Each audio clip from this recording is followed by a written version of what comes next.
Long before the Williams family ever set foot in Willow Creek, the land where their house now stood had been a place of sorrow, mystery, and forgotten lives. In the early 1800s, a small community had settled in this area, a collection of families who lived quietly, farming the rich soil and building a life far from the bustle of the nearest town. Beneath the fertile earth, however, lay an ancient burial ground, sacred to the indigenous people who had once called the region home.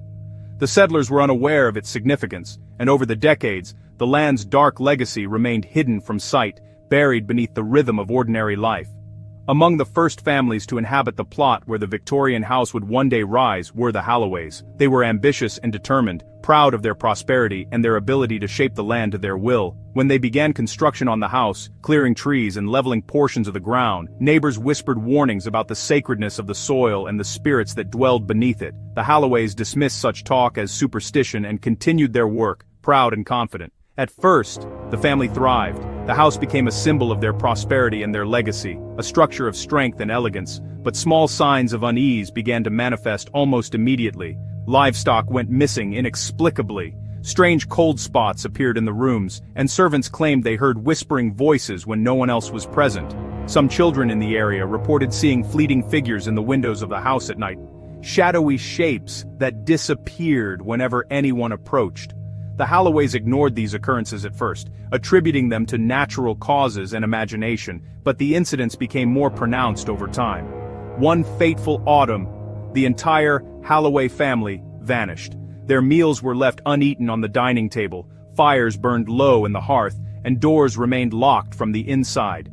No trace of them could be found, and the townspeople were left with nothing but rumors and speculation. Some whispered that the spirits of the disturbed burial ground had claimed the family as punishment, while others feared they had simply fled from something unseen.